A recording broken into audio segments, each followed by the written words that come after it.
everybody. Hey. You're looking at the new JW. Oh, wait. No, maybe you're not.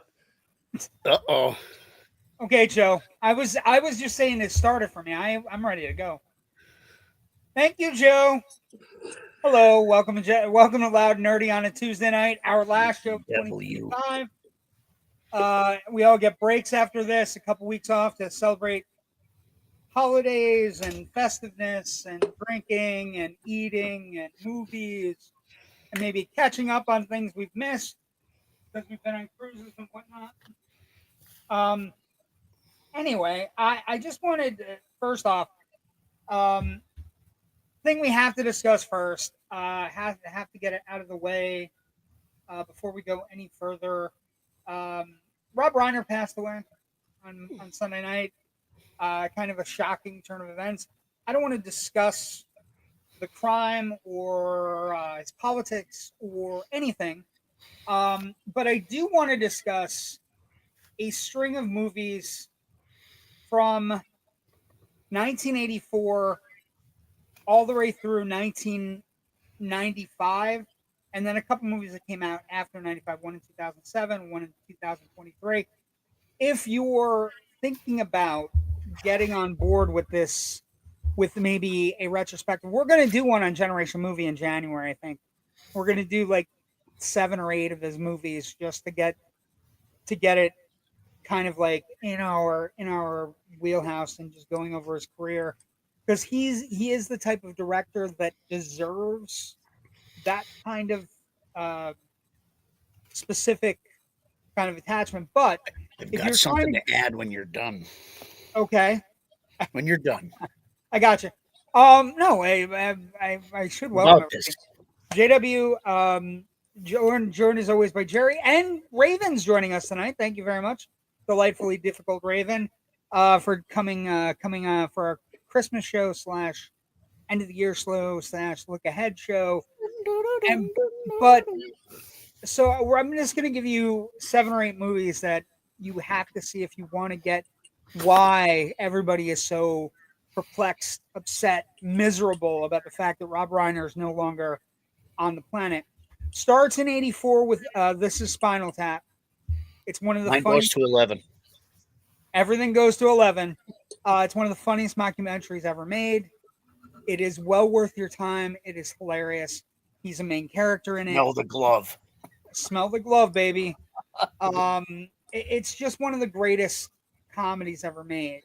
And the people that are involved in this movie end up going and making Waiting for Guffman and all these other mockumentaries, A Mighty Wind and Best in Show.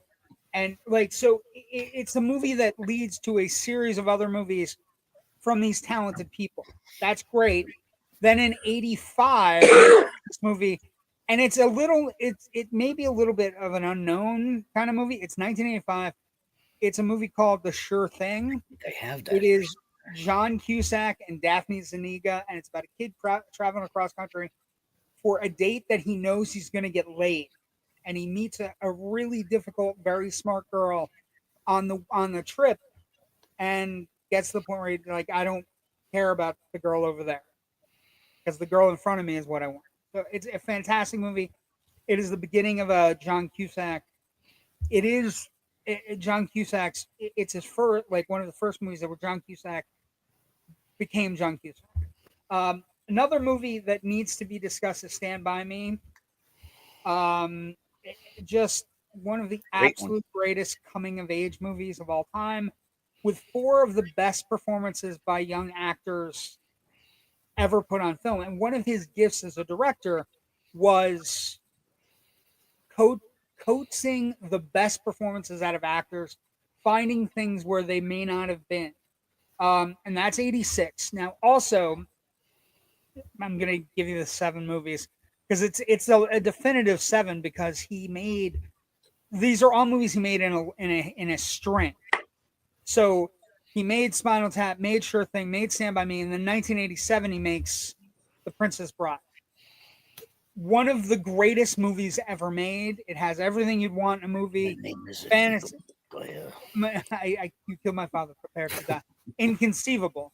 that this wouldn't be on any list for Rob Reiner. But again, this is all of his movies in a row. So this is 87. 86 is Stand By Me. 89, he makes the definitive romantic comedy. He makes Billy Crystal, Meg Ryan, When Harry Met Sally. And as you're thinking, I'll have what she's having.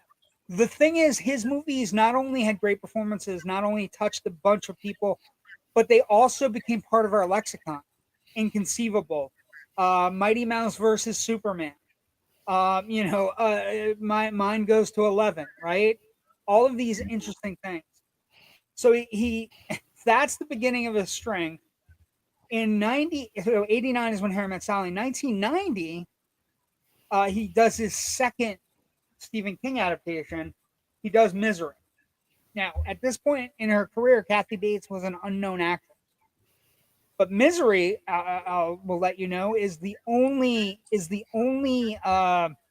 Stephen King movie to ever win an Oscar, and it's hers, and it's him directing her performance and getting the level of comedy that you would want in a Stephen King movie. So that's 90. 92, one of the all-time greatest military movies ever made, A Few Good Men, Tom Cruise, Jack Nicholson, Demi Moore. You Can't Handle the Truth. And again, this is still all in a row. And now we're going to go away from the row, because after that, he makes a movie called North, which isn't very good, 94. But he comes back in 95 and he makes one of the definitive movies that will also lead to one of the greatest television shows ever made. He makes a movie called The American President. The American President has Michael Douglas and Annette Bening. It's about an American president who basically has widowed, and he ends up dating a lobbyist, and it's just all these amazing things. The chemistry between Michael Douglas and Annette Bening is off the charts. The movie also has Martin Sheen as the chief of staff, Michael J. Fox, and Richard Dreyfuss. It is a spectacular piece of cinema. But the big thing is, it leads to The West Wing, because this is an Aaron Sorkin script. And you'll notice that Martin Sheen gets an upgrade. He becomes the president, becomes Jed Bartlett after this movie gets made. Amazing. And so in a string of 8 movies, 7 of his movies were unmitigated hits. His first 7 movies were all hits. And we're not even. I got to interrupt you for 1 second. For those of you, I actually posted on my personal timeline that we're going to have an announcement tonight, and we had an increase in viewers, but we lost almost half of them. So just so everybody knows, that announcement's going to be around 9:30. 9:30. Right. Yes, the announcement. Very big. I'm super excited. And wait, there's more. But wait, there's more. I'm going to talk about 2 other movies that came out later. He made a movie called The Bucket List. Wait. Because you're horrible at this job. We're struggling with TikTok, people. People, go to our TikTok right now. Hit like and subscribe. You'd be doing us a huge favor. We need to hit 500 of you guys. That way we can start live streaming on there as well, which would help us immensely. It also, would. Go to Facebook, YouTube, and every social media. Yeah, Instagram, Threads. Give us a like and a follow. We definitely appreciate it. I guess I am horrible at this job, but anyway, I'm good at content. You're not good at housekeeping. I'm not good at housekeeping. I hate housekeeping. Housekeeping. The last thing I'm going to recommend, he made a documentary a couple years ago, Albert Brooks Defending My Life. He was a lifelong friend with Albert Brooks. Albert Brooks was discovered by him and his father, Carl Reiner. Albert Brooks is one of the defining comedy movie makers of all time. It's just something. He is going to be sorely missed. He was a really good film director. There is never a bad word said about him in Hollywood. Good evening, Ken McKernan. Good to see you. That's my spiel. I'm very sad about this. He was such a good maker. Hi, Cindy. I've got my thing to add. Can I add my thing? Yeah, absolutely. Yes. The Rob Reiner thing. So Rob Reiner did a cameo in a Clint Eastwood movie. Yes. In 78, and that movie is The Enforcer. And he's uncredited. It's an uncredited. And his cameo is dressed as Meathead. That's awesome. Well, yeah, I mean, I'm just talking about him as a director, but he was a really talented and gifted comedy actor as well. The clip that came up for me, I don't know how, it depends on what your algorithm is. The clip that came up for me that was not safe for work was there was a scene in The Wolf of Wall Street. There's two scenes in The Wolf of Wall Street that have been coming up. One is about, I didn't know you could pay for prostitutes with credit cards, the expensive ones. Anyway, which is a fantastic scene. But there's another scene where he's talking to his son. A lot about his algorithm right now. Yeah, it's an R-rated algorithm. It is what it is. I say fuck a lot. It is what it is. But the other one is just him talking to his son about trying to keep all of the shenanigans under control.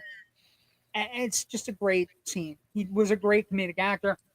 And let's not forget about All in the Family. If you've ever watched All in the Family with family or friends, the show was originally conceived as his show, but eventually what happened was it was the Bart Simpson thing. Bart Simpson was the show that The Simpsons was built on, but eventually it became Homer. Homer became the go-to, right? The person that everybody watched the show for, not Bart, Homer. And what happened with All in the Family was it was originally conceived to be Meathead's show, but Archie Bunker was the person that regular Americans got. And so he became the foil for one of the greatest TV characters in the history of television. And that was when television was 3 networks. Yes, Joe in the front. Where's our scroll? I don't know where our scroll is. I didn't take it off. You were messing with them earlier. Jerry, what do you have? I have no idea. It's a sticker rolled up. Oh. It's not one of these. Well, I know what I have, that's and not what I thought it was at all. But this is definitely not a sticker. they're like this big on my phone, so I got a I don't know where our scroll is. I lost our scroll. Got any trees? I lost it. So Joe, did you finish Tausmaka? I have not finished the last episode. I'm a little annoyed that it was only 6 episodes. Yeah, actually, I was going to bring that up. Do you feel like it seems like with streaming, we cut how many episodes, and we went from like shows that had 20, 30 episodes down to 12, down to 10, down to 8. And now, like we were just saying, we had 6 episodes, and I kind of feel like the writing started off really good and really fell loose because of that. This is your show's fault, by the way, just so we're clear, Raven. The way television shows have been produced recently is more of a European model, which was kind of like led in charge by. I'm not arguing. I am somebody. Every time somebody tells me they're waiting for something, I argue back. Hey, I'm a Doctor Who fan. I've waited 2-3 years before something, and for me to get like 2 episodes, another 2 years. So. Man. Well, that's what happened to my wife and I. We were watching that. Call him Doctor Who because you forget who he is after a while. What was that? I'm watching the Doctor Who spinoff right now, and I'm really angry because this is really well done. I could be critical of the things I like. The Disney 2 seasons were okay, but much more family friendly than they have been in the last few years. Plus, even I thought they did too many musical episodes, and I like musicals. But is my mic really soft? I don't know. Grab it. I'm not going to answer that. Grab it. Show us. Can you hear me? Yeah, we can hear you. Loud and clear? Yeah. Loud and clear. Rock hard. Hard and fine, buddy. Hard and fine. Okay. I've lost. Put it down, big boy. Relax. Anyway. Apparently I must have erased it. Wow. Oh. I don't know why. It just happened. Well, why are you doing our network like that, man? What did we do to you? You can find the Indie Escape Network on Facebook. You know what? It'll be back for next year. It is what it is. I'm sorry. It was a mistake. I was rushed. I was trying to get done. I was young. Why were you rushed? Because I was rushing. Because I had a lot of work to do today. I had a lot of stuff to do, and then I rushing to the to JW's offense, if we're talking about next year's movies, like I was trying to make notes about how many are coming out, and I made like 3 pages of notes, and I know I don't need that many pages of notes. Fair. There's a lot of really good movies coming out. Well, I think there's a decent amount of movies. I don't know if they're all going to be good. I have 10 or 11 that I'm. So is it me or is Supergirl turning into Superboy? No, Supergirl World of Woman of Tomorrow has always been this way. Right. Never the Supergirl book they're basing it on. I don't know if you've read which it, came out after the Death and Return of Superman, and Superboy was the one who was story 5. This is one of your big pop culture hangups is the Death and Super. Is it because you have them? Is it because you own all the books? You want them to come back into vogue? That's what I grew up with. So I know, but I'm just Supergirl, Woman of Tomorrow. At the time, I think was a more popular book than any of the Death. The remaking Cliffhanger. What? With a female, I heard. Yep. We're gonna get into it. You want to get into it? We can get into it. We can start. Let's get into it. Everything. Let's start with January releases, and then we'll do my most anticipated of the year. By the way, just so we're clear, one of my most anticipated of the year dropped a trailer today. The trailer is amazing, and I'm super excited. I was excited. So many trailers dropping, but now the trailer that dropped today was. Again, we're getting more trailers as Fire and Ash comes out. It's the prime movie for every movie to be on. But let's start January. When we hit January 2026, we got a few movies coming out. We Bury the Dead, Labyrinth 40th anniversary. It's going to be back in theaters. Cool. That's neat. Greenland 2 Migration, which is the sequel to Greenland. It's an action movie. January is kind of it's not a dead month, because they can make money in January, but it's also not a month where there's a lot of stuff happened already. Well, yeah, the sequel. If you've seen the trailer, echoing. It might be me. Hold on, it could be me. Is it me? Might be. Anyway, I think it was me. What? So okay. So Greenland 2 is about them underground and then trying to come out and dealing with all the storms and all the meteorites still hitting the planet and trying to find a safe spot to raise their kid. It's like the next day. It's like the next day after the day after. Yeah. Primate looks like a exploitation movie about a killer chimp. Cool. Like we get there's some interesting horror films coming out in January. That aren't 28 years later. Yeah, the Bone Temple, the sequel. Bone Temple's coming out. It was already done. Did you not like 28 Years Later? Did you see the sequel or no, Jerry? I saw the one with the appendage. That's the newest one, right? It's the newest one. Yeah, that's definitely the newest one. Bone Temple is the sequel. It's going to follow the kid and everything. Yeah, Mercy, which is getting a lot of buzz. It looks like it's a little bit like Minority Report with I can't think of his name. Anyway, it looks like Minority Report. And then 28 Years Later sucked. I didn't think it sucked. We're also getting a return to Silent Hill. The Silent Hill movies never really worked for me. The one I think that everybody was that a video game movie? Yeah, well, there's a lot of video game movies coming out in 2026. Street Fighter. Because Street Fighter, you've got the second Mortal Kombat. We figured Super Mario. Out. We figured it out. We can make video game movies that don't suck. Don't say that because that's when you end up getting a whole bunch of ones that I want everybody to pay attention to is a movie called Send Help. That's Sam Raimi. It's about a boss and his employee stranded on a desert island, and she's kind of she is picked on at work. Looks fantastic. It looks like a violent version of Castaway. Is the best way to describe it. So I spit on your grave. Lots of movies in January. I don't know the quality of the movies in January.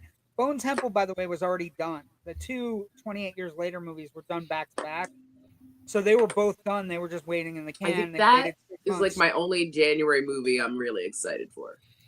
February, again, not a lot. Got a couple things. Wuthering Heights. There's another Wuthering Heights. It's got Jacob. I'm a Elordi. girl. I'm going to be going to see that. Exactly right.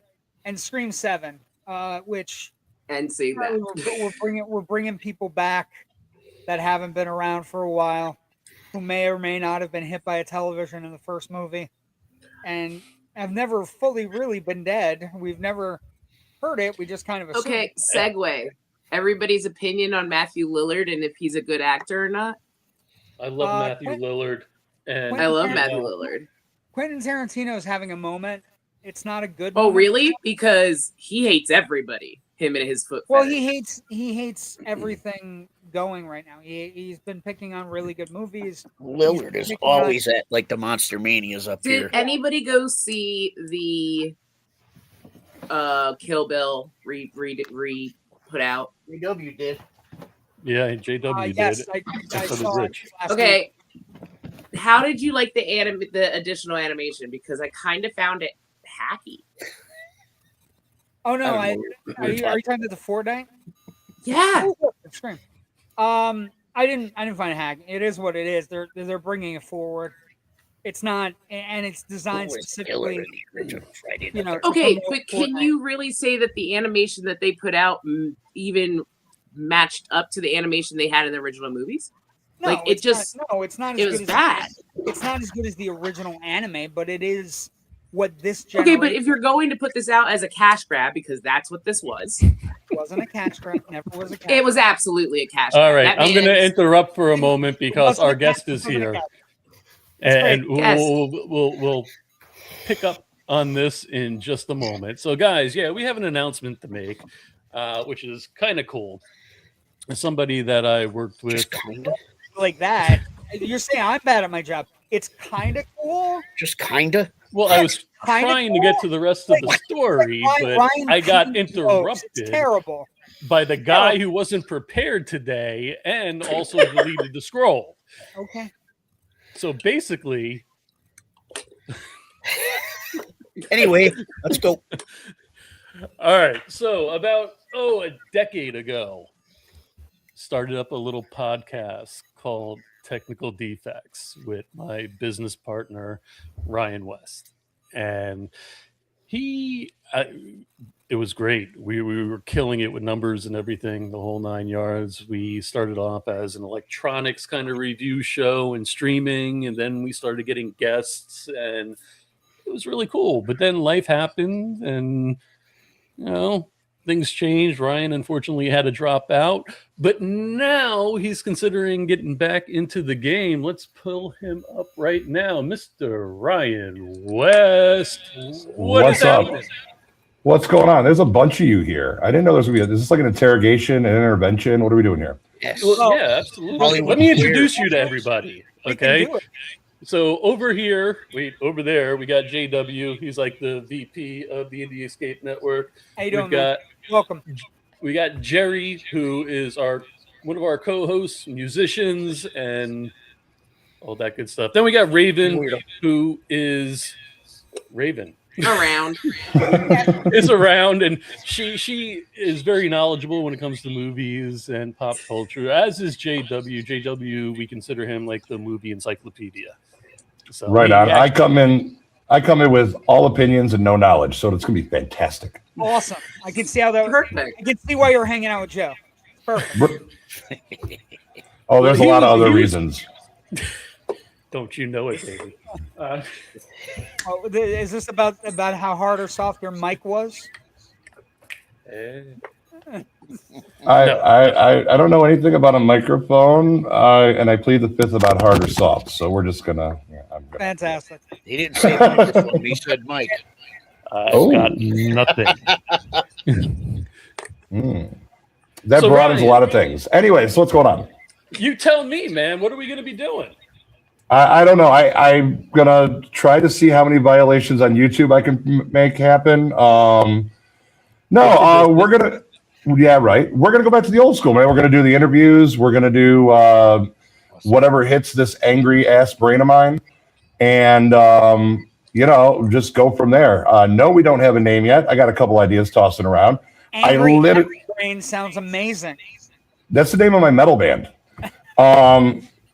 No, what we're gonna do, we're gonna figure some things out, and I'm on board. What's up? You got a metal band? No, not in the least. Oh, Jerry. Well, Jerry's like, I just made a best friend. No.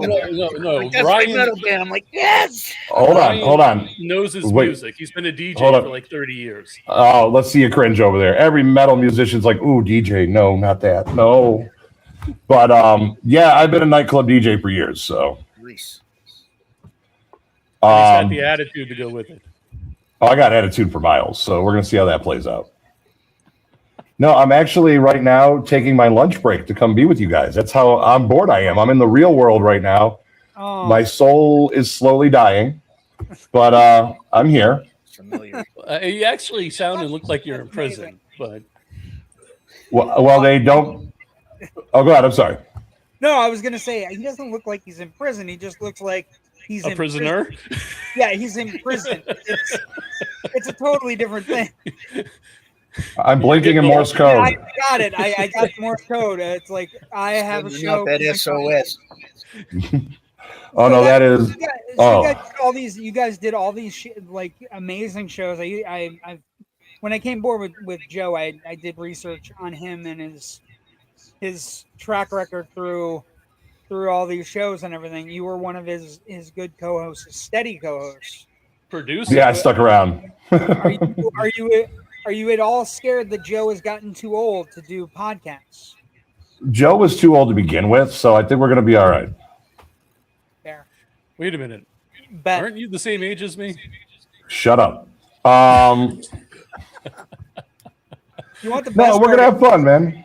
I'm older than both of you, and the baby face gets me off. Yeah, until you take the hat off with all the gray. What gray? I made sure I would have been here sooner, but I had to make sure my hair looked good for the show. So, well, that's Jerry's excuse. We are brothers after all. Yeah, we're just like we could do a whole section if you look up like old guys yelling at the moon. It'll be all of us just kind of like. I was gonna say you said it, not me. You might be yelling at the moon. I'm just gonna be like, yeah, man, look, it's a moon. That's kind of cool, man. Well, if it's a red moon, if it's like a harvest moon or a solid moon. If I'm saying that, it doesn't matter what moon it is. I'm going to appreciate any moon it is at that point. Gotcha. So wait a minute, Ryan. Tell us a little bit about yourself. You're an avid toy collector. You're very knowledgeable in that as well. Yeah, I mean, collectibles, I love them. I can't afford them anymore, but I still love them. I'm currently considering child labor laws for my child, so I can start to afford them. But that's not working out real well. I've been a DJ forever. I've done nightclubs. I've done traveling, large venue stuff. Currently in corporate hell. Yeah, I mean, it's one of those things. There's a lot of crazy things that have happened in my life, and it'll all unravel as we go through the episodes. Right now, trying to list what I do and who I am is like the worst resume ever. Ryan, but so what were your feelings after the technical defects moved on to tech defects and then eventually went to teaming up with George Romero? And what were your thoughts? I was like, you go, boy. Like, seriously, I was sitting back. I'm like, do it. Do your thing. I just didn't have it. What happened basically at that time, my life essentially kind of took a huge twist. A lot of things changed in my life, a lot of things that were out of control. I essentially dug myself out of a hole over the past 5 to 6 years. And I'm finally back at a place where it's like, all right, now all the dumb things have happened to me. Let's make it interesting. That sounds about right for our network. That sounds perfectly suited. Do you have what's your favorite toy that you own? My quarter scale NECA 1990 Teenage Mutant Ninja Turtles. Ooh. Dude, we have to absolutely talk toys sometime. I have a Mr. T van You turn it on, it goes. Wee, wee. Oh, I remember that bad boy. Oh, I got like a bunch of. We got a lot of wacky collectors on this show. Jerry's got so many cool things in his basement. That's actually going to be in the new year. We're going to be doing a Jerry collectible moment on our. And Jerry has a huge VHS and beta collection. Yeah, VHS and beta. That is amazing. I'm just glad you finished the proper way after huge. But I've been collecting for a while. I live in an apartment, so I kind of keep it realistic. So sometimes I'm like, ooh, I like you, but I have nowhere to put you. So I have to fix that dilemma too. That's really cool. Did you ever get that Kane Hodder one that you were supposed to get? Oh, probably not. I don't remember. I don't remember, man. That's a lot of marijuana ago. Okay, let me ask you a question, because this is a question I ask everybody. Joe knows I ask this. What is your favorite movie of all time? It's like a honestly, I actually knew that was coming, and I still didn't think about it. But perfect. Yeah, I'm trying to think. I'm just thinking back to what I watch the most. What's my go-to? And like, I've got 3 of them, and they are definitely not like Oscar winners. My 3 go-to movies is my what do they call it? Secret little one that I watched I don't normally admit is Armageddon. I love popcorn movies. I'm a sucker for them. I go back to that's the word I'm looking for. Yeah, thesaurus. Clerks is another favorite of mine. Never and yeah, no, we don't know anybody from there. And then also, I'm a Marvel guy, so Endgame and Infinity War. I put those together. Okay. Yep, I don't. I went to school for filmmaking. Actually, I didn't finish, but I went.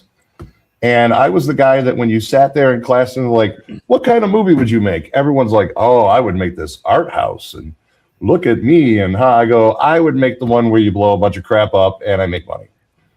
And you've never seen so many people gasp. Oh, yeah. They've never seen so many people grasp at their chest like, oh, so quick. It was amazing. Oh, I mean, you could do both, can't you? You could make like. Move your microphone closer. Me? Yeah, you. Quiet. Fuck off. Anyway, we heard that. Oh, you can do both. That one you got. There you go. You have 2 hands.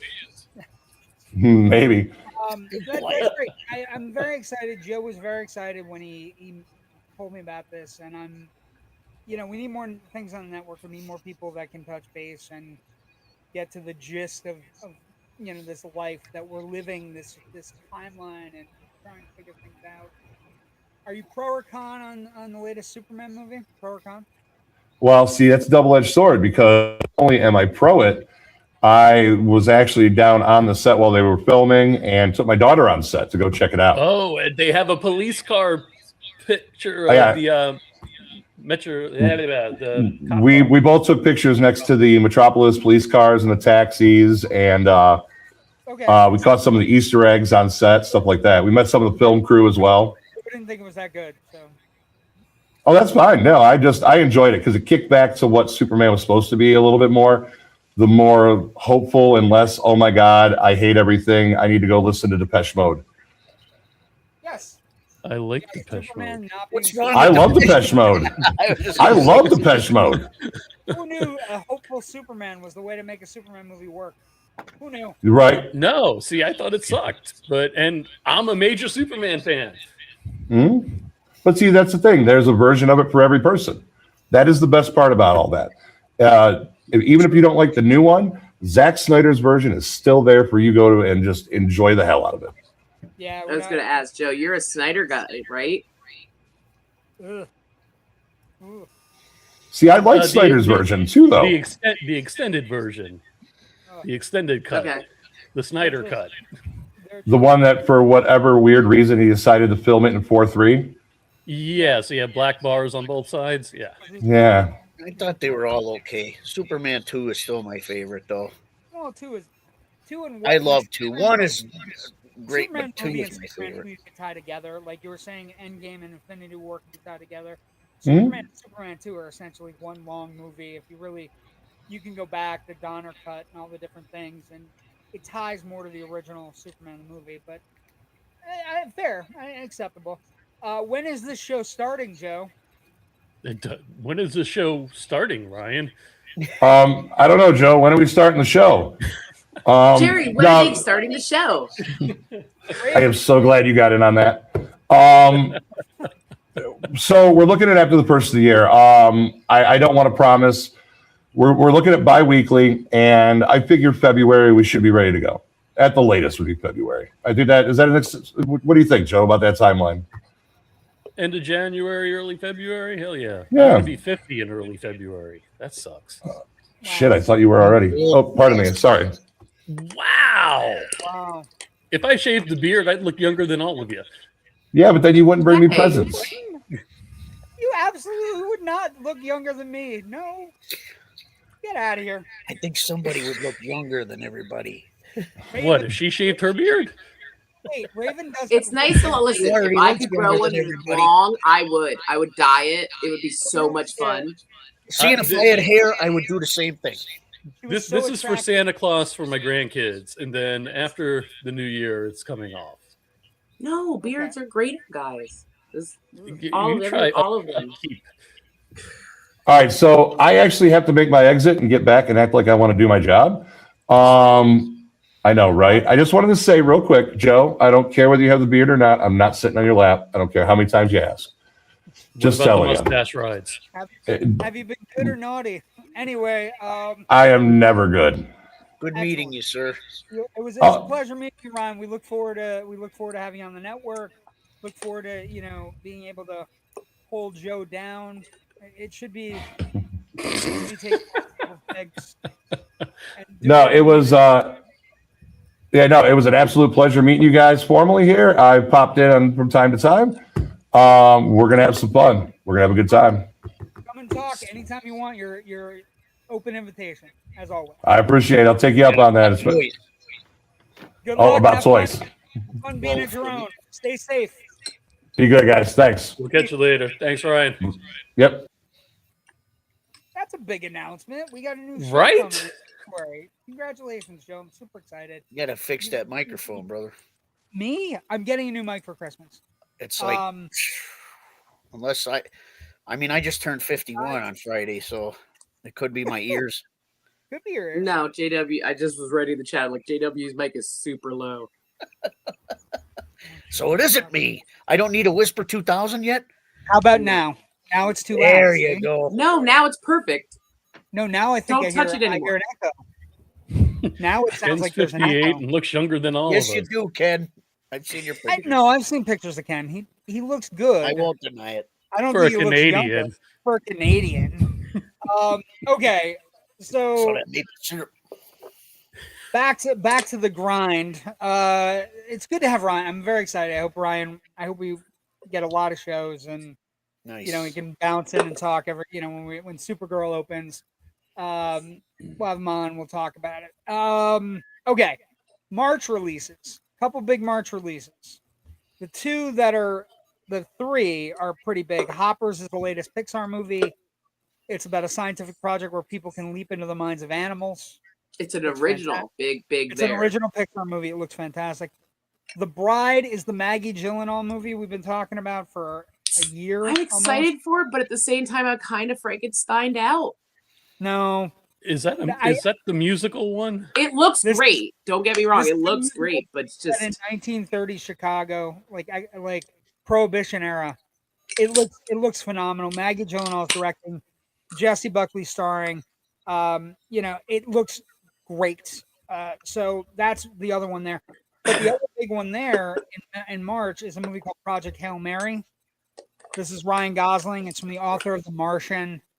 It's about So it's a guaranteed $1 billion movie.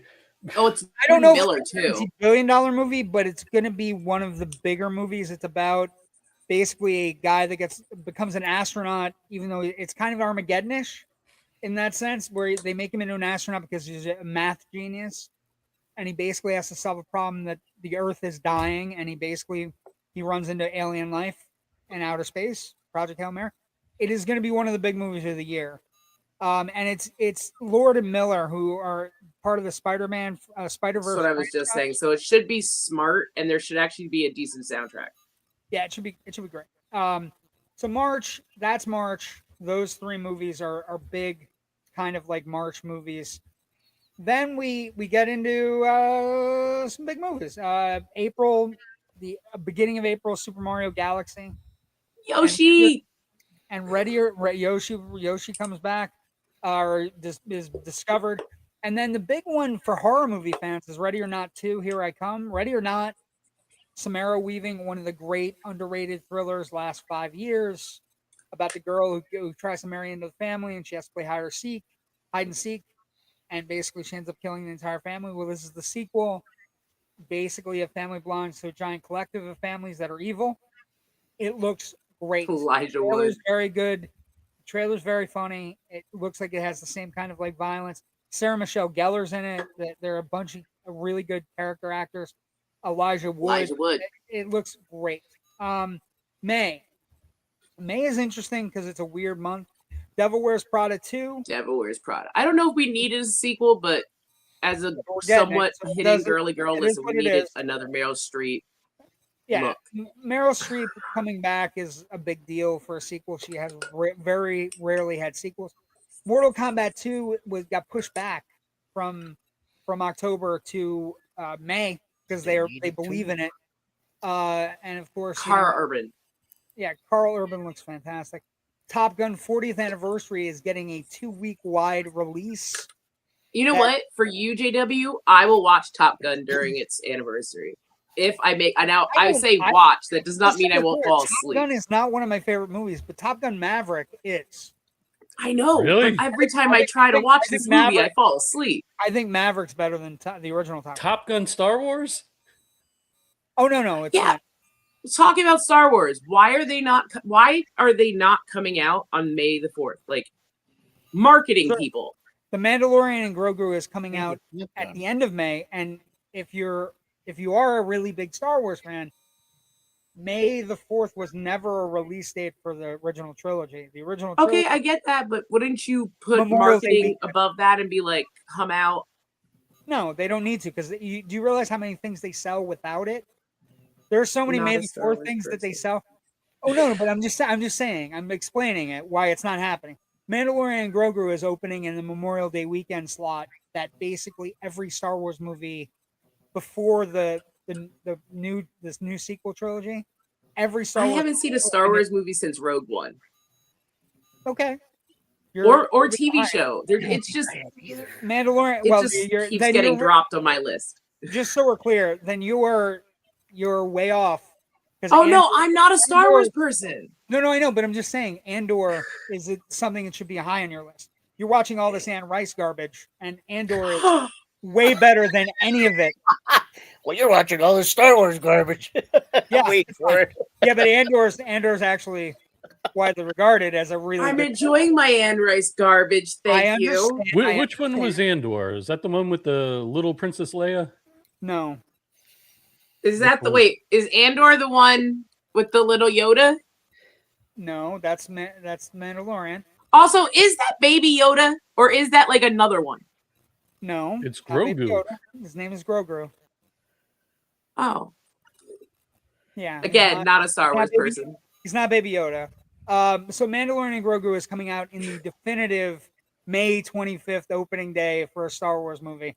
But Andor is something everybody should watch. If you haven't watched which one's Andor? I'm trying to remember. Andor's the one about that leads up to Andor. Is that the one that ties back to Rogue One? Cassian Andor. That guy right there. Yeah, that's the one that has ties to Rogue One, right? Isn't that Skywalker's planet? No. That's Tatooine. JW hates me. Okay, I like the Book of Fett and I like the Mandalorian. Andor. I would imagine if you watched Andor, you would dig Andor. Andor was spectacular. Andor was first season was great. I watched Obi-Wan Kenobi, or whatever that show was called. Obi-Wan. But anyway, so that's a big movies from May.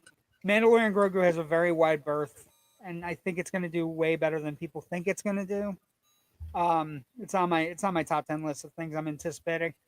June, you got Masters of the Universe, Scary Movie, Disclosure Day, Toy Story 5, and Supergirl. You also have an untitled Spielberg movie that's supposed to be a UFO movie that he's Stop. That's Disclosure. named. That's Disclosure. Oh, it's a name now? Yeah, the trailer came out. That's the trailer I'm talking about. Oh, I didn't see it today. The trailer came out. This is the poster. Is the Spielberg. Look, it just says Spielberg's Disclosure Day. The trailer is phenomenal. We're going to talk about this.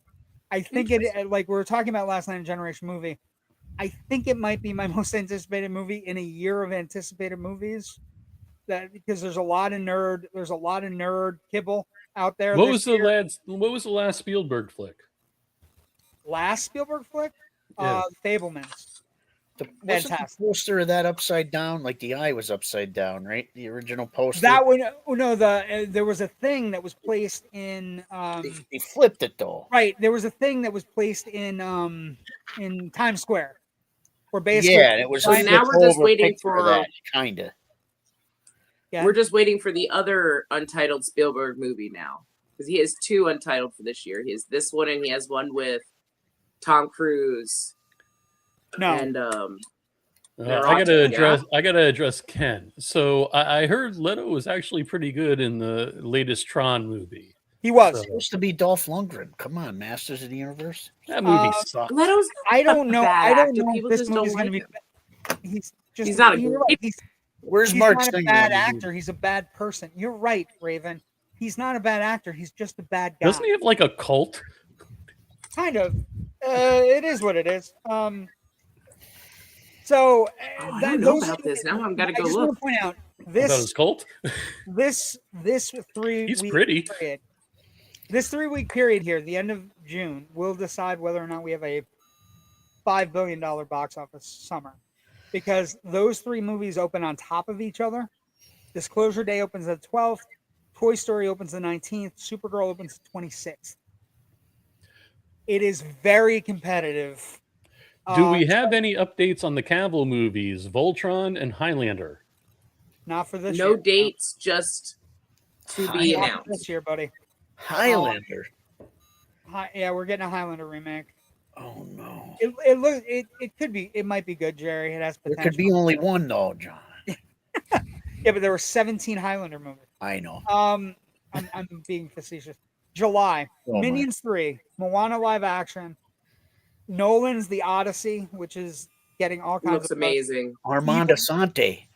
Evil Dead Burn, which is the latest Evil Dead movie, and then it ends July with Spider-Man Brand New Day at the end of July, and there's no movies opening in August. We have 2 movies opening in August, but they don't open until end of August because nothing wants to be in Spider-Man's way, as they should be. Spider-Man's going to be huge. August, we get Coyote versus Acme, which we've talked about on the show, and we get a cliffhanger remake that nobody probably wanted, but maybe ends up being a creative, fun movie, possibly. Who knows? Roadhouse. I thought Roadhouse was good. Roadhouse. September movie releases. Clayface. So we get another version of Gun. Resident Evil is being done by a good horror filmmaker this time. Practical Magic 2. These and are Endgame. movies or TV shows? These are movies. Clayface Clayface is a movie? I thought that was going to be a TV series. Clayface No, is a TV movie. show's supposed to be a DC horror movie too. Resident Evil is a show that's by the same guy that did Weapons. Practical Magic 2 is a sequel to the very girly, Shut up and fun take my witch money. movie. For you, but for everybody else, it's kind of like, oh. And then Avengers Endgame is coming back. It's what I'm as doing for my birthday next year. as a re-release. Happy birthday. So Endgame is going to come back a couple months before we get other things.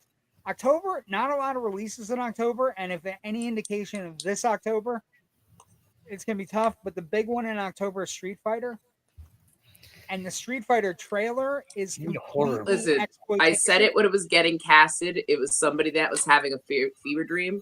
I watched that trailer. I went, "Oh my god, who took acid?" No, I would say it's not acid. It's oh my god, they really like cheesy. It looks 70s. great, but wow, They're busting the car up, Raven. It's all that matters. Like it's, and then are they really beating the crap out of the car like the first there's game? a car in a casino. oh yeah, like it looks and great. there's some really good Easter eggs too. Like Joe from the first Street Fighters is going to be in it. Like there's the a people that lot they of cast really are really big Easter eggs. people. All the and almost cast all of Van them. Damme going to be in it? What was that? Van Damme. No Van Damme. You know what? I think I'm wondering if he'll make a cameo because he's the Just so only we're one clear. that's alive from Just so that. we're clear, they've upgraded their Guile. Their Guile has upgraded. Definitely Yeah, he that has the hair out to here. That hair. Their Guile is the WWE champion of the world, and he is going to be fantastic in this movie. His daddy is somewhere looking down, going, "Yes, 100 times yes." And then Roman Reigns as Akuma looks fantastic. He looks. Also, Momoa as Blanca looks fantastic too, but there's only posters of him because they're not showing him in But the Momoa trailer. as Lobo looked good too. Momoa as Lobo For the looks like fantastic. 3 seconds we saw him, yes. Doesn't matter. He looks great. Oh no, he looks amazing.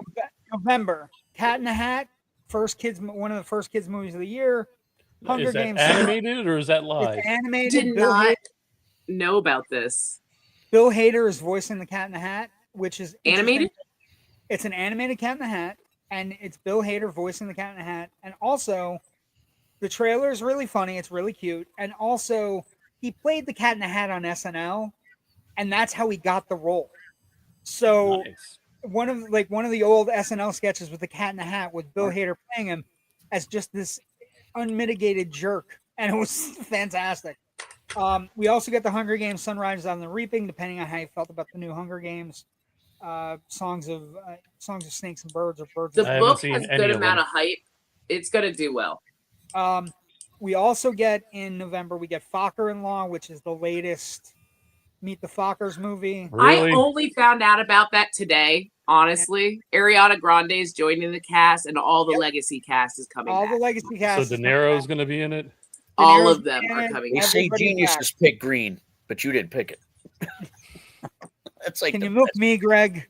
I have nipples. I mean, I didn't know I don't think we Also, need it. Your name but is it'll be Gay fun. Fokker. But it is a comfort food. I have nipples, Greg. Can you milk me? It's a comfort food November release. The big one here is Narnia. It's Netflix. It's only going to be on IMAX screens. I am looking forward to it because it's the only one that's doing the movie. The first book is actually being done. Yes, it is the first book. and Exactly. So I'm excited because it's Greta Gerwig who's coming Greta off Gerwig. who's coming off of Barbie, and she has really good casting. She has Meryl Streep playing Aslan. It has potential to be really good. Then we get into December, and December is just a free-for-all of movies. December has Violent Night 2, people hoping that sequel lands. Jumanji 3, at which The Rock, Dwayne Johnson, was coming from the set today. The 30th anniversary of the original Jumanji. They're finishing up Jumanji 3. We also have the nuclear date of the year, which is December 18th and December 19th, when we're going to have Avengers Doomsday opening and Dune Messiah opening on the same fucking day. Yep. I say one of them blinks and moves to November. What's I think Doom it'll- Messiah? I Dune think is it'll the be first Dune. It'll be Dune. Because nobody like Dune Messiah versus Doomsday. Like I'm the calling video it- game? Dune. Like Dune. Dune, like the book three movies series? that have come out already. Sting. Dune with Chalamet. Dune. I thought you were saying Doom, not Dune. Oh, Well, I was saying Big Doomsday, worm, and the you big were saying worm. Dune. Anyway, so That was my Doomsday, nickname in college. But anyway, Doomsday and Dune Messiah open on the same day. So that's literally pretty stupid. a chance for a Barbenheimer, but What I did think Dune make recently? The last one. a lot of money. Yeah? yeah, it Yeah, did well. okay. About 10 grand. 10 grand. Doom Part 2. Hold on. I'll get to the numbers. Now it's again, we're talking about Avengers Doomsday. So I want to be realistic in the head to head. I think Dune moves. But Dune moves, Avengers is definitely. going to outdo that, of course. Well, Avenger, yes, but I think it's also that is a recipe for people going in one theater and getting their ticket scanned and going into the other theater. It is For 8 hours worth of movies? Hell no. It depends. I don't know which one I would want to see first. Depends. And which one I would want to see second. Well, you can wear depends. Okay, We Joe, did that. what would you say what would you guess would be the domestic box office gross for Doom Part 2? Came out in March of last year. What would you guess? And then we'll do worldwide gross. 300 million. 282. Very good. Very close. It did 282 domestic. It did 432 worldwide for a 715 total. So pretty big hit. And people like Chalamet. Chalamet's having a good year, and he's about to kind of go crazy with Marty Supreme, where everybody's going to be talking about him for an Oscar. But yeah, it's an interesting day. It's the biggest circle day in the year, aside from that June stretch. Well, here's a Aside from question. that 3-week stretch in June where everything's They're based on books, right? Dune. Yes. Yeah. Is this one based on a book too, or is this? Yes. Okay, so then it'll do well if it's based on a book because there's Dune readers. There are Oh, Dune yeah, no. readers. There is a major. Also, they've set up very well. Dune and Dune Part 2 set up very well one of the big reveals in the third book, which is called Dune Messiah. That's why I'm calling it Dune Messiah. It could be Dune Part 3 when we get there. But Does Dune the TV Messiah, show tie into it? Yes. the TV show ties in the sense that it shows you the ladies that are running things. It'll behind give you more of a background for Messiah because it definitely has more of a. because he's the chosen one. So it's you'll learn more about you'll learn Backstory. more about it. It's not required viewing though. It's more like I don't know. It's The no, but 83 good or acting on the 84 show. one ruined it for me. acting, but it's not. If you're not into Dune, you don't need to watch the show. Like it's not going to help you love Dune more. What was your opinion of the 84? Was it 83 or 84? Movie? 84 movie has interesting things going on, but it's awful. Like it's terrible. I think that's what ruined it for me because they had so much Weird hype about diapers. it. Wait, and- you haven't watched the new Dune at all? Mm-mm. What's his name was better in The Hidden than he was in Dune back in the day. Oh yeah, the main character I highly guy. recommend watching Dune, the new Dune movies. They're fantastic. And if you look up shelf, hold on, I have all my Dune toys up there. Yeah, the new ones, they're pretty good. I watched them. They're Are pretty they 4.5 hours long? They're lengthy. They're definitely lengthy. No, they're I'm not not going to say 4.5 they're lengthy, hours. but Joe, 2 I hours would long. say they move very well. They don't. There's not. It's kind of Game of Thrones ish. There's a lot of houses getting betrayed and things like that. Is where Because it took me like 3 sittings to watch the Django Unchained. So I don't. You like sci-fi, so I think you could get into it pretty easily, actually. But that's just an opinion. I would say the performance, there's some really good things. You like Momoa, right? yeah, Momoa plays Duncan, Idaho. He's fantastic. and the guy from the Goonies is in it. Yeah, Josh Brolin was one of the generals. It's really good, and the second And one's Peter really good. Parker's girlfriend. Yes. And the kid from Willy Wonka, right? We didn't call her Zendaya, but yes, Peter Parker's girlfriend, And the guy from Willy Wonka. Willy yes, Wonka. Well, wait. Peter Parker's girlfriend that's what's her name? Kirsten Dunst, right? No, you're old. The new Peter Parker's girlfriend. Zendaya. Toby Maguire's girlfriend. Damn it! Some also would say she has a career other than being Peter Parker's girlfriend. She was also on a good show called Euphoria, in a fantastic movie called Challengers. She's one of the bright stars of our universe right now. But okay, Kristen Dunst? okay, no, Oh. no, Peter Parker's girlfriend. Okay. So Sadie these are Sink? What? Zebediah? Isn't it Mary Jane? Girlfriend. Do you have an idea who she's going to be playing in Spider-Man? Do you need this, Jerry? Peter Parker's girlfriend, Mary Jane. I think she's going to be an X-Men. You can have this here. I think she's going to be a Punisher character. You think she's going to be a Punisher character? There's a character that hangs out with the Punisher. That Okay. is like a handler for the Punisher. So my really far-flinching picks are either she's going to be Mayday Parker, and that's going to be their tie-in for Doomsday, or, and my actual one I want them to do is that she's Firestarter, and she's actually one of the up-and-coming X-Men. You think she's Firestorm? Firestar. She's either Firestar or Firestarter from when in the 80s they did this Firestorm. Spider-Man and his amazing Firestorm. friends. Yeah, Not because we know that they're going to be tying in mutants. But listen, you're saying the name wrong. That's why I'm trying to help you. It's not Firestarter. Okay. That's a Stephen King book. Firestar. I'm reading that right now. That could be the reason why it's literally keeps popping into my head. Yeah, I think she's going to be an X-Men. I think she might end up being Jean Grey. Oh, I don't think she's Jean Grey. Okay, I could be wrong. That would be my only worry is if they make her Jean Grey. Doesn't that give Sony options for Jean? Sony, what are you talking about? Who owns X-Men right now? X-Men. Well, X-Men's owned by Disney right now, but it's a Spider-Man movie.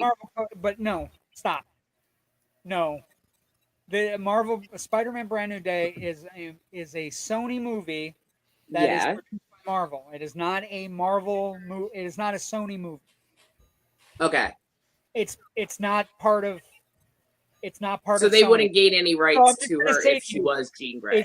There's no chance that she would end up in her own movie with Morbius or any of the other stupid fucking movies they've done. I still don't think she's Jean Grey. I think that might be a little too far. I do think she's a good casting idea for Jean Grey. She's part of the MCU. I don't know. We'll see what happens. So I'm just going to give you the movies that are the 10 that are on my list. So Dune, Messiah, Project Hail Mary. That's preview for next week. Scream 7. I'm all in on Scream. I've always been all in Scream. Bone Temple, I'm kind of excited about too because I liked it. Mandalorian and Grogu, just the artwork on this poster. That's a cool poster. That is a really cool poster. The fucking artwork on this poster tells me they might get it right. Also, great casting all around. That's a good poster. Also, Grogu as himself is hilarious. That's great. They got to go back to posters like this that. May be my most anticipated movie of the year. The After birds. you watch the show tonight, folks. Do we know anything? Could you tell us what the movie's going to be about at all? Because yes, it's about an alien invasion.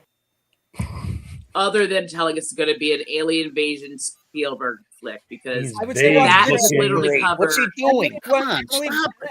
Emily Blunt plays a meteorologist who they make basically the question the movie asks is, what if you knew something that nobody else knew? And so basically she's on camera live in the trailer and she starts speaking in tongues. And basically we find out that aliens are already here. And then the authorities want to kill her. It's The Arrival. Charlie Sheen knew before everybody too. Come on. And they even made an Arrival Part 2. It looks that movie's terrible. It looks fantastic. I like the first Arrival. This movie They had also great backward knees like Extra. nobody's talking about this, but the Odyssey, they just recently ran the prologue, 6 minutes, which is basically Matt Damon coming out of the Trojan horse and taking Troy. It looks great. It looks fantastic.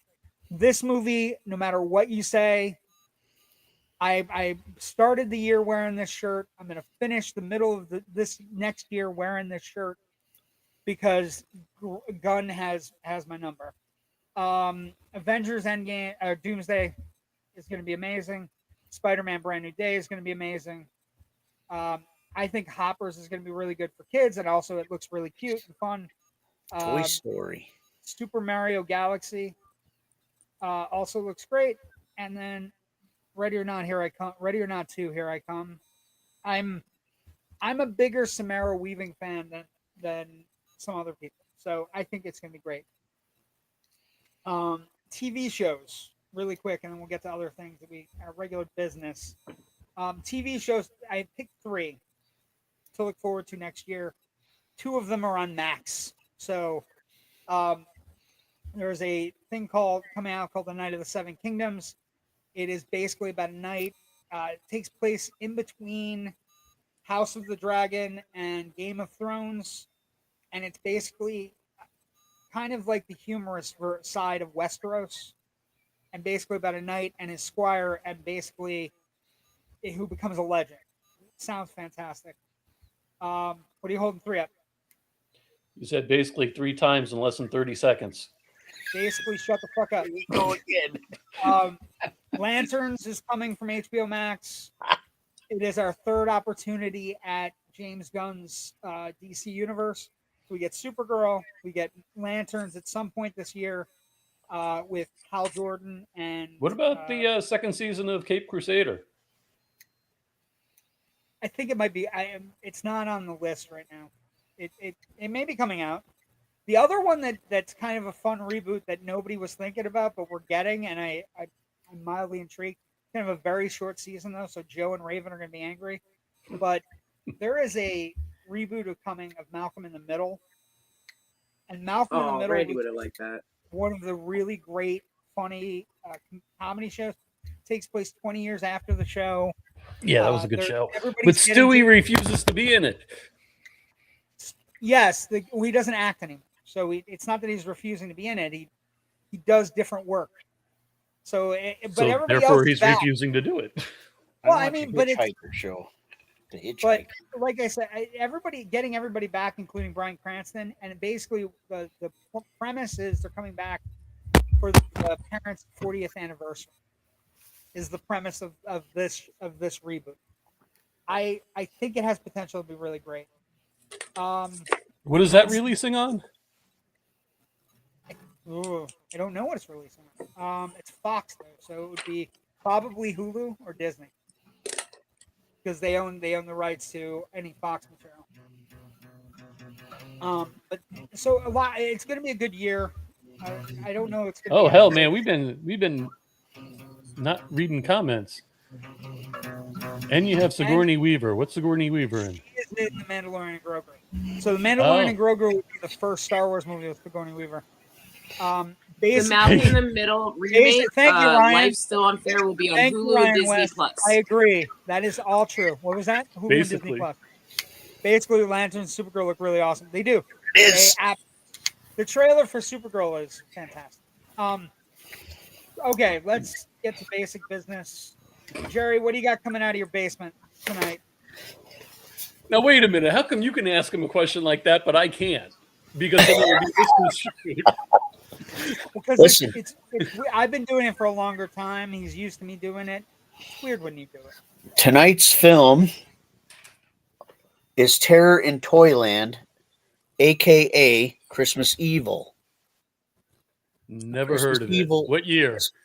Christmas Evil, you can find this. What year is this? 80. I think it's 87. Doesn't have the year on it. But anyway. So it came out after Silent Night, Deadly Night? Actually, no. Yes. It came out in 1980.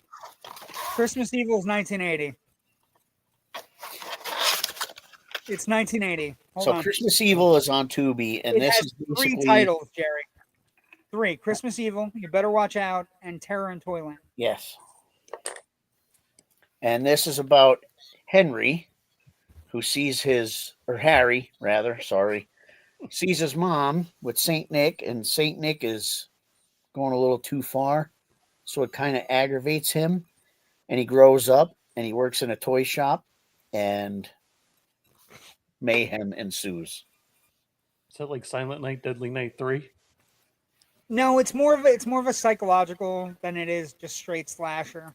Because wasn't Silent Night, Deadly Night 3 the one with the toy maker and everything? remember. I don't. There's Christmas parties in it. It's a fun little Christmas slasher that was made in 1980.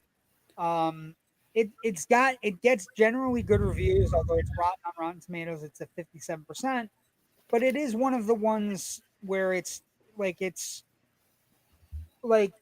it was discovered. It was more of a discovered film after the fact. Vinegar Syndrome just released in 2014, just released it on Blu-ray and stuff. So it's one of those movies that you may have caught somewhere on cable or something. The poster is really fantastic. Like it's Santa. It says pour some cement down your chimney because he's a sick Saint Nick. Yeah. Also, like at the time when it came out in 1980, it was first came Halloween, then Friday the 13th. Now Christmas Evil. For Christmas, you better believe in Santa Claus or he'll slay you. So it's a fun little movie. It's that was Linnea Quigley, wasn't it? Silent Night, Deadly Night. Yes. Got hung up on the antlers. They made an ornament of that for a Christmas tree, and I wanted to get it. I should have got it.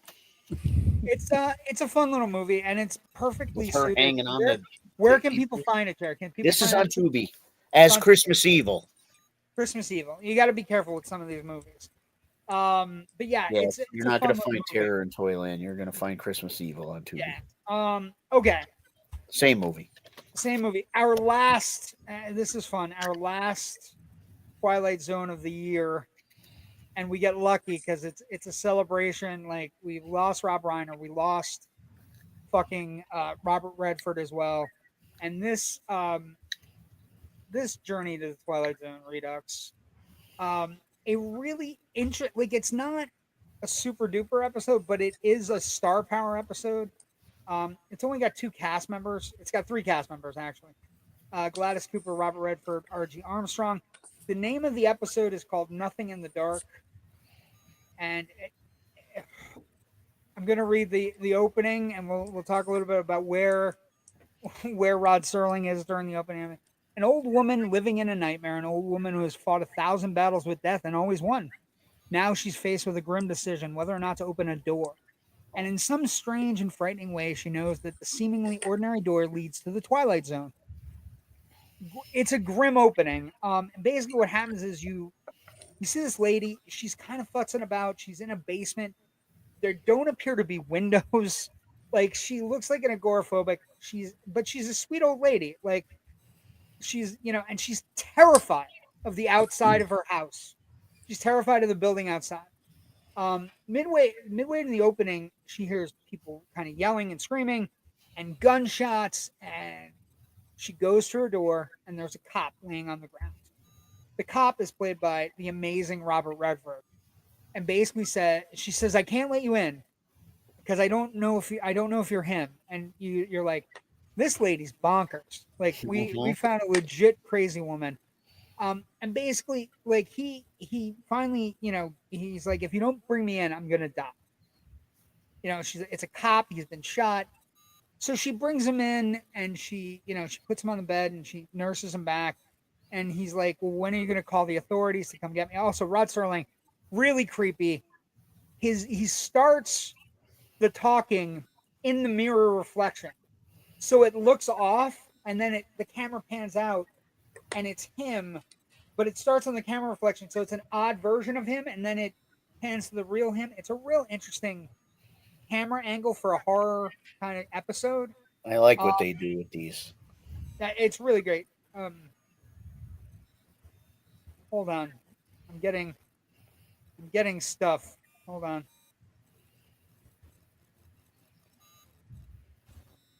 JW, check your messages. Yeah. It wasn't blunt enough. Oh, that fucking. I pay attention. Hi, Rich. Rich, that absolutely sucks. And I will talk about it after the fucking. God damn it. Okay, so basically, Rod Serling's there. He's in her apartment. It's creepy. It goes through this whole thing, and then eventually this guy shows up, and he basically is saying, "We're tearing the apartment building down, and we've given you notice. All your other friends moved away." And she's like, "I'm afraid to go outside. I don't ever want to go inside." Mm-hmm. The only person she lets in is this. Look at how great and young Robert Redford looks in this episode. It's amazing. And why would this old woman say no? Is essentially she called, the old guy comes in and says, we're tearing this place down, and eventually it gets to the point where we find out that she has had a run-in with death where she can see death. She can see the actual physical manifestation of death, even when he does not appear to other people. And she's been living this life as an older woman since she was like, I think she talks about it, and she's like, I've been doing this for like 20 years. So she's become an agoraphobic who doesn't leave her house, her food gets delivered, all of these things because she's running with death, and she believes death wants her because she's getting older. And he's always trying to trick her, like somebody coming from the one guy. The guy says you had to notice, but you didn't answer your door. He's like, well, I don't answer my door because it could be death. And the guy thinks she's fucking nuts. And then she walks across the room and she's like, can you help this police officer get outside? And she's like, what police officer? And it dawns on her that she has broken her rule. Thank you, John Thaddeus, for joining us. We appreciate you. That name sounds awfully familiar. It does sound familiar. She breaks her rule. And in breaking her rule, we find out that the guy can't see him because Robert Redford is deaf. And he tells her, basically, it's nothing to be afraid of, and nothing's going to happen to you when I hold your hand or anything, but it's time. That's it. And it's just this really kind of like, she's this sad, lonely old woman, and she's Meet been Joe running. Black. It is exactly Meet Joe Black. Yeah. And when you think about it, fucking Redford, and then you change over, and it's it's Brad Pitt. It's exactly Meet Joe Black. But basically, he offers his hand, and he says, "It's okay, it's time." And he kind of gets up off the bed, and he's like, "You've been dodging me for a little bit, but I'm not here to make it uncomfortable, and I'm not here to make it bad or sad. I'm not here to scare you And he holds her hand for a moment, and she's like, well, that wasn't that bad. And then as he holds her hand, he pulls her in. And as he pulls her in, she's already dead on the floor. It's really good stuff. It's, again, Jerry and I, as we've been watching, it's excellent. It's excellent camera work. It's excellent storytelling. And basically, she's not alone anymore. And he takes her, and they walk out of the apartment, and they leave. And that's the end of the episode. And then the finish up is, oh, by the way, episode 16, season 3. Closing narration. There was an old woman who lived in a room, and like all of us, was frightened of the dark, but who discovered in a minute, last fragment of her life, that there was nothing in the dark that wasn't there when the lights were on. Object lesson for the most frightened among us, in or out of the Twilight Zone. The writing, Jerry, in season 3 has been so fucking good. It is spot on. Yes.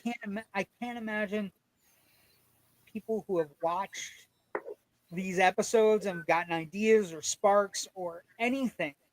But the writing is so good. Like, the idea that this woman has been afraid to live because of death, and then basically, in that one moment, she, like, there's a moment, it's cold, there's a flush over her face.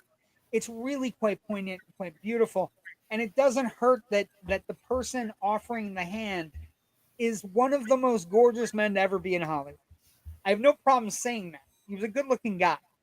You know what I mean? Like, and it's just, he's charming, and it's just like, he's like, I don't know why you were so scared, but I'm here now, and I'm in. You just have to hold my hand. It's not gonna be electric, or it's not gonna be scary. And and he brings her in and cradles her in, and you just look over and she's dead on the ground. And it's a great episode. It is a fantastic episode to end 2025 on, especially with the sheer volumes of death, including one that is going to hit hard for people my age, especially if you were a fan of Oh shit, So- JW, you're about to tell us somebody died. Yes, I am. Yeah. Give me Damn a it. second. Rich. Well, Rich wants me to know things. But I'm. So, I just got news. Gil Gerard passed away. He was Buck Rogers. Rogers in the 25th century. Oh, what was the name of the show with him and Ernie the Karate Kid? Ernie the Karate Kid. What? Ernie. Aren't you happy that I know who that was and I didn't say, who's that? I'm The very Karate Kid glad. or Ernie? I'm very glad. Both. Gil Gerard had a short-lived. He was a cop and somehow ended up with. Was it Sidekicks you're thinking? Yes. Ernie. What the hell? I've been on the channel and talked about it before. I am not a karate ninja Gil Gerard person. He was best known as being Buck Rogers in the 25th century. Ernie Reyes. Yes, thank you. He was 82. He had a rare and vicious form of a cancer. He passed away earlier tonight. He was he was in Airport 77. He was in an Appalachia set comedy called Hooch. But he was most popular as Buck Rogers. And one of the things is Buck Rogers, not the greatest of shows, but one of the great shows. Well, it was originally put in the theater. I wouldn't say it wasn't a great show, but it was definitely something that a lot of people can point to and definitely get still. There was one episode where some kind of magician was taking off Jerry's Aaron getting Gray's something. We know he's got something cool. Oh wait, JW, you remember the episode when it was like and just started stripping Aaron Gray. And it was like, yes, the vampire. Ken has said Gil Gerard was married to 3 different women named Connie. And you know what? I don't know much about him other than he was Buck Rogers. Buck Rogers. I'm just going to say that's kind of awesome. He didn't want to learn a new person's name. $5, Joe. If you can oh my God, Jerry. You have another. Where's the lunchbox? Joe, I don't have the lunchbox. I have the. Oh, okay. I was like, Jesus. Stop. $5 if you can name. I want to get invited to one of Jerry's big parties so I can go to his house and steal shit. You're welcome. You're welcome to come here. You can't steal. $5. I might give you something though. You can name the robot. You just sat there and said, I just sat there and said I'm going to steal stuff. You're like, come on. Twiggy. It's not Twiggy. It's Tweaky. It was close. Tweaky? Biggy. I used to call him Twinkie. Who was like the snack food. Who was the guy? If you look at, put up Tweaky again. Oh, the voice of the computer. No, what was the voice of what was the computer called? Oh, Professor and Tweaky. Biggy. I don't remember what it was called, but I think I remember the actor. He passed away. I had Buck Rogers toys when I was a kid. They had Migos. He did not want to be Buck Rogers. He basically said, I don't want to do it because I saw what Adam West's career happened after Batman, and this was another cartoon character. I didn't want to be in campy stuff. Finally was persuaded to sign on. The film was retooled, became a TV show, lasted 2 seasons, 32 episodes. Right, but season 1 was much more expensive than season 2. They got budget cuts and everything, and they destroyed the show on purpose. Yeah, well, from what I understand, with Hawk or what was the guy in the black suit and Hawk. It was Hawk. It was Hawk. Okay, yeah, Hawk. Yeah. But yeah, so another professor.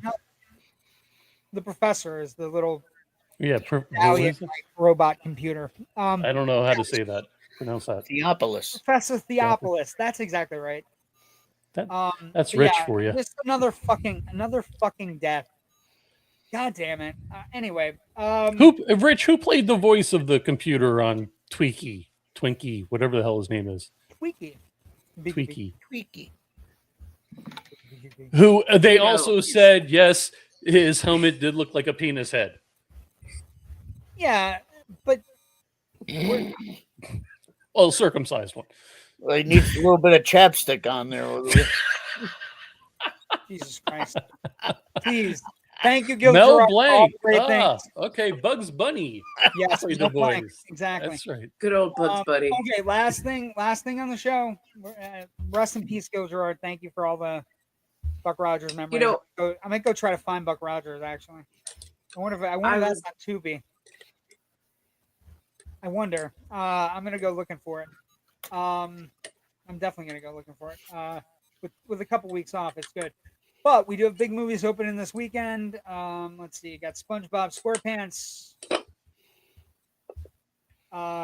Getting a little bit of buzz. Also, there is just so you know, when you go to the theater, be there It's on early. Tubi. Don't screw around, because there is a Teenage Mutant Ninja Turtle Mutant Mayhem short that will appear before SpongeBob SquarePants, basically a Ninja Turtles New Year's episode kind of thing. So it's supposed to be really cool.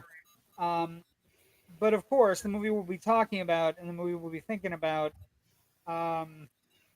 this movie opens on Friday. It's going to be big.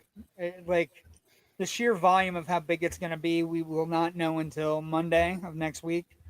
But it has potential to be really big. Like, not just big, but like a couple $1 billion big. And it has potential to be a really big hit. And then there's also a movie called The Housemaid coming out with Amanda Seyfried and Sydney Sweeney. So that's also coming out. And then last thing, if you have Netflix, I cannot recommend it enough. It is one of the best movies of the year. Yep, I was about to say, has anybody watched it? Wake Up Dead Man, Knives Out, Ryan Johnson, the third Benoit Blanc movie. It is a really great murder mystery. It's a really great Benoit Blanc movie, but it's also a really great movie about organized religion and rational thought, and just a great bunch of character actors and actors. Josh O'Connor is about to have a big year. He's the lead in this, and he's also the lead in the Spielberg Disclosure Day. He's about to have a very big year. He was in Challengers, and he just hosted Saturday Night Live this past week. He is going to be huge. So now I have to ask a Joe question pertaining to Netflix movies. JW. Yes. Which did you prefer more? Frankenstein or Knives Out? Ooh. This is really hard. I like horror films. I like Del Toro, but I am a big sucker for the Knives Out movies. Knives Out's better. But Frankenstein should be seen on a big screen. Knives Out should be seen on a big screen too, but if you ask me what I was probably going to watch over and over again, it's probably Knives Out. Just because they're incredibly well done. Voice of Twilight was Mel Blanc. Thank you. But yeah, I would say I'm probably gonna watch Knives Out more than. So was Knives Out the best Netflix movie of the year? Oh, God. There's a lot that goes into being a best movie. Now he has to pull up a list of Netflix movies because he doesn't remember them all. No, I'm not gonna be honest. Most of the Netflix movies are garbage. But did Beverly Hills Cop come out? Did Axel F come out? Was that this year, or was that the end of last year? 2024, wasn't it? Was it 2024? I don't know for a fact. Because I mean, if you're asking me that, I really enjoyed that movie a lot. So, when did that come out? Didn't it come out? Maybe it came out last year, 2024. So not that one. I'd say the two best are probably Frankenstein and Knives Out. They're definitely the most cinematic. Wake Up Dead Man is fantastic. Wake Up Dead Man is like, it's a very good mystery, but it's also really interesting about Catholic religion. It's fantastic. Do you have to watch the other one to understand what's going on? You can watch them. They're all by separate themselves. entities. They're all separate, but like Knives Out also has a really great performance from Josh Brolin. He plays a Monsignor that has lost his faith and he's kind of an asshole. Josh O'Connor plays a young priest that's coming to his parish. And then the rest of the people are all people that are within the parish. Would you rate them, JW? What's your favorite to your least favorite? I think the first one's my favorite, but I think Wake Up Dead Man's better than Glass Onion. Me too. That's how there's I three rate them total? as well. There's three. There's Knives three Out, total. I would go the first one, the third one, the second one. I'd say Knives Out's the best one, but all three of them are worthy of rewatches. They're amazingly well done. Plus, you can go back and rewatch and figure out where things happen. but 9 times out of 10, you're not figuring out these movies. You may get some things, but See, not I don't everything. know. The second one I think was a little easier to figure out. The second The one was first easier to figure one- out because he told you everything. We Yeah. knew what was happening on the island, and we knew that one of the people wasn't real. So anyway, Yeah. but Wake Up Dead Man is dense. It's got really interesting, like Josh There's some O'Connor's, great like Easter egg factoids if you're into mystery. but also like it's got a great performance. The kid playing the priest is really good, and he shows how good he is. And also, it's a really He was good in The interesting Crown. character. He's really good in The Crown as well. He's an up and comer. He's one of these actors that's going to be helping us out as we progress through. He's another one of those big Rob eared Reiner, Bill UK Gerard. actors that you're like, But yeah, oh, he's not I can't- handsome, and then a couple years from now, you're like, oh my god, he Also- grew into those ears. Just so we're clear, it has Glenn Close, it has Thomas Hayden Church, it has Mila Kunis, Glenn Close. Glenn Close. I said already.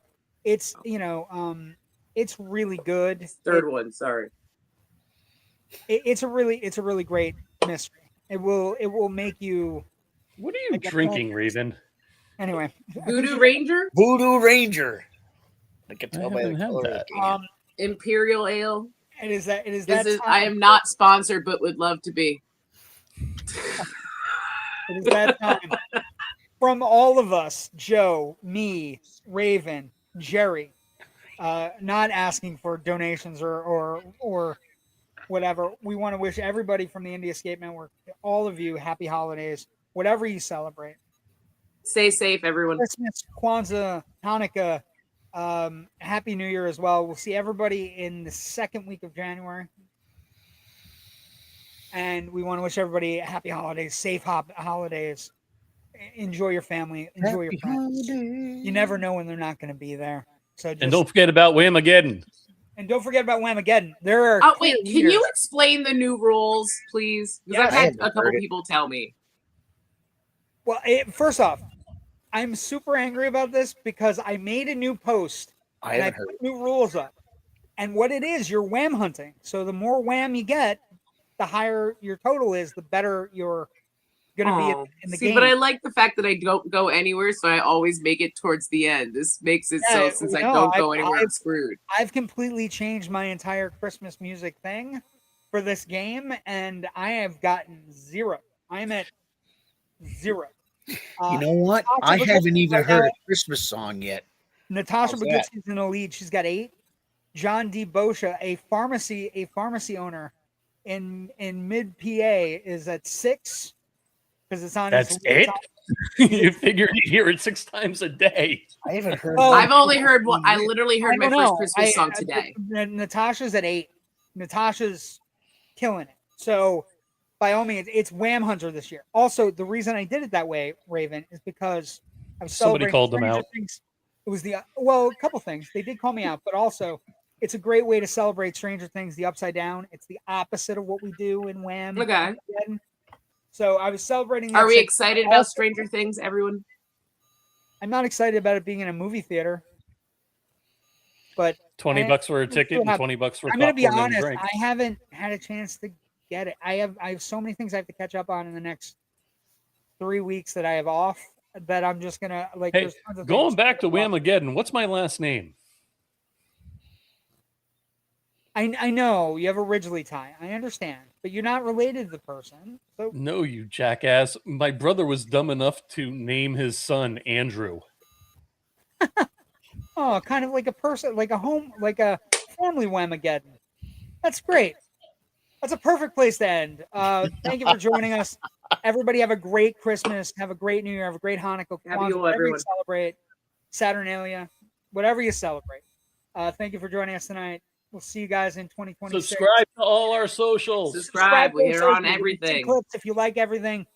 Like and especially subscribe. TikTok. And you might see me popping in here or there with news. I don't know what I'm gonna do, but I might do some things. I don't know. If I'm not gonna lie, if Avatar grosses like $500 million, I'll probably be on talking about it on Monday. But thanks for joining us. Everybody have a great. I'll be wearing a Speedo. Ugh. Fire and ash, indeed. I was going to say, watch out for this guy, but watch out for that guy. Watch out for that guy. Dangerous. Thanks for joining us, everybody. Got my Everybody have taint a wax great coming up. holiday. Bye.